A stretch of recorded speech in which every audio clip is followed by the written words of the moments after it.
Hi, everyone. So we're going to do a quick lecture on design terminology today, and then we'll have a short lab also.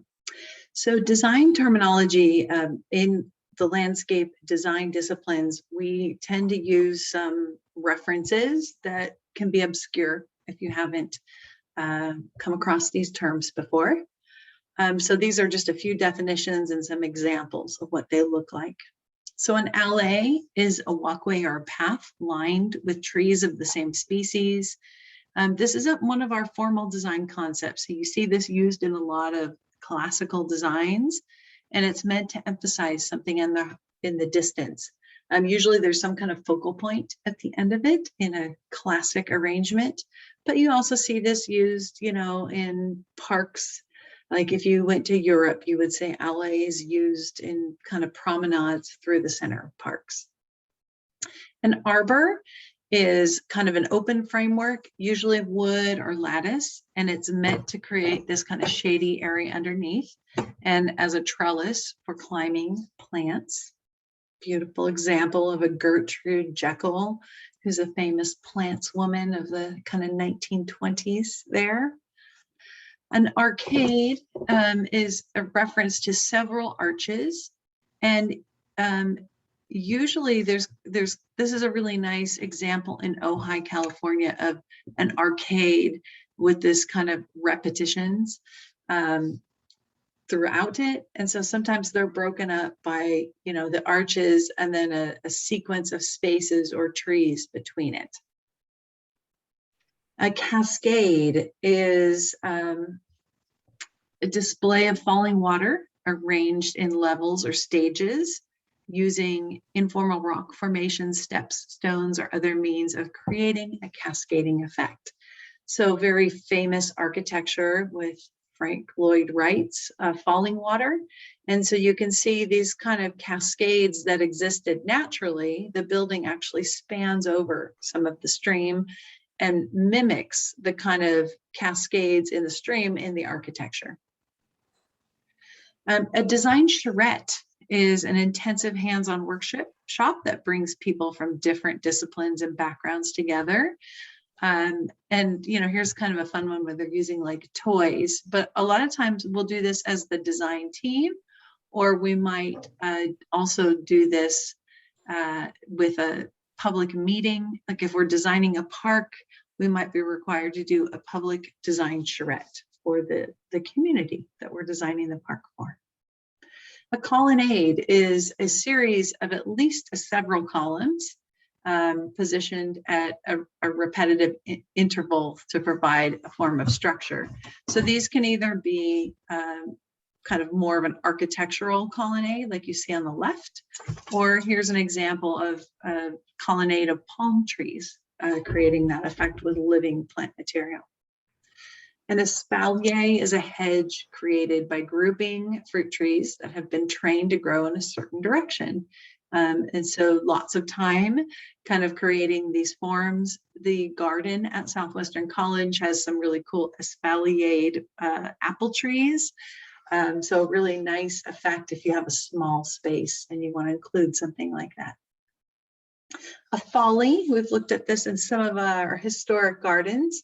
So this is a garden structure designed as a visual effect, and it's mockery or foolery in the landscape. So a lot of times it's a scaled down version of something like Stonehenge or some famous site that you would visit, but scaled down version put into a landscape. Sometimes they are truly a folly. There is no additional use. Sometimes they're little tea houses, or they had alternate purposes. A greenbelt are a series of agricultural or outlying areas of land that are unspoiled, treed, and usually to separate or encircle urban areas. So this particular greenbelt system is the Emerald Necklace Parks. And this is a very famous Olmsted design. I think this is in Boston. Yeah, Boston Commons. And so once upon a time, these were wetlands that were really, at the time, a problem for diseases and vectors and malaria and So they became filled to reduce the water in them. Now, ecologically, we know that's not sound practice anymore, but they were then eventually turned into these string of the emerald necklace parks. So you can walk from one to another throughout the community. So very famous park design done by Olmsted that you'll see reference to if you continue in this profession. A grotto are intricately decorated underground passages. These tend to contain water, ponds, rills. A lot of times there's sculptures in them. See a lot of these in Italy. If you go to any of the estate houses, they usually are filled with grottos. So you can see they're using kind of the volcanic tufa and kind of carving it or mounting it on the ground to make it look like a cavern. Ahaha is constructed to create barriers for wildlife, such as deer, sheep, and cattle that would like to come and graze in your formal gardens where there were lots of yummy plants as opposed to just grass. And so these were kind of fortifications to protect gardens from wildlife. So it's really just kind of a sunken, we say a fence, but it's really a sunken retaining wall on one side so the animals can walk right up to it, but they can't jump into the garden. So it's meant to be a barrier. Obviously today, we'd have to have a big long guardrail along there, or kids would run off and fracture their necks off of it. So not something used today, but again, very much used in a classical setting. And it provides an uninterrupted view of the landscape beyond. So as you're sitting in the formal gardens, looking out into the pastoral landscape of maybe, you know, your gentry and the property you own, you would see this uninterrupted view. A knot is developed during the Tudor times in Old England. Intricate geometric patterns by plants being trimmed into these shapes. I love that, you know, this is a very classic knot garden where you see the shrubs almost going over and under one another. So very intricate arrangements of plants and training and lots of upkeep. A loggia is an arcade or a gallery with an open roof located along either the side or the front of a building, and most usually on the upper level. So you see these loggias included. This is kind of high-end residence, contemporary residence, but we would call this the loggia of this arcade. This doesn't necessarily have an open roof. It has a sealed roof, so you could be out there in the weather, but it is in keeping with what a loggia might feel like. An orangery. So you see a lot of these in the northern areas of Europe, especially the UK. You also see them in France in these big, grand, classical palaces. And so the climate there is too cold and wet in the winter to have citrus trees survive. So you would have an orangery. And so in the wintertime, all of the orange trees would get moved inside these structures, and there would be light coming in from the windows to keep them alive.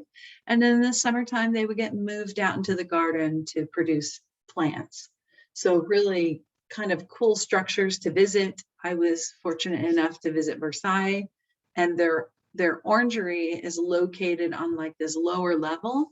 And seasonally, in summertime, they turn it into art galleries. So it's really kind of a cool space, cool spaces.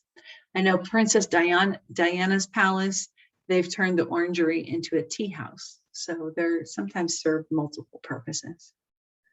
A parkway. A parkway is a stretch of road through a garden or a park. In Southern California, we would call this planting between the street and the paving a parkway. And sometimes these can be like little parks located in the center of two streets, which is the condition here. But also we would refer to the parkway on the right side of the drawing where you see the cars parked, and there's planting contiguous. So there's planting adjacent to the street. We call that a non-contiguous sidewalk, or contiguous planting, that whatever's right up against the street, and then the sidewalk would be alongside it. Partier, you guys know about these.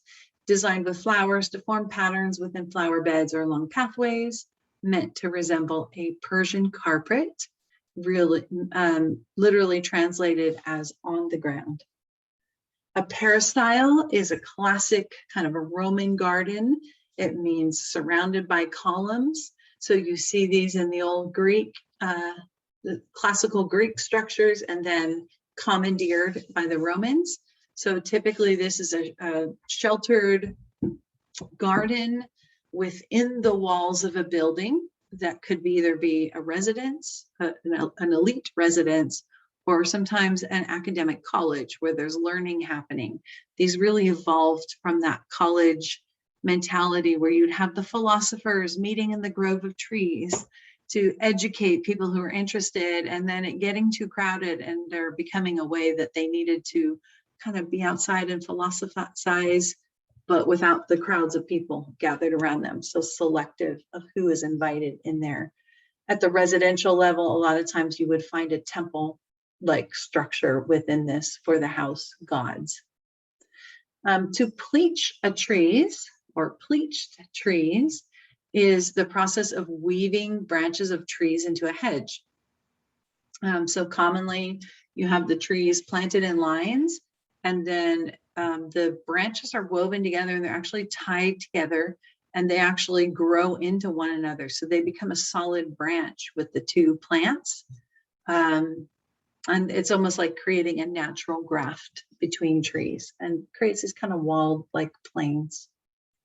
A plinth is a slab of rock or block on which a column, pedestal, or a statue sits. So here's the beautiful bridge in Italy, of the Bridge of the Angels by the Castle of the Angels. They have a beautiful Italian names that I don't remember. Terracotta plinth for this beautiful terracotta urn. A pilarding is a pruning system in which these plants are heavily sheared back each year and forcing out new upward growth. This has been a common technique in Europe since medieval times.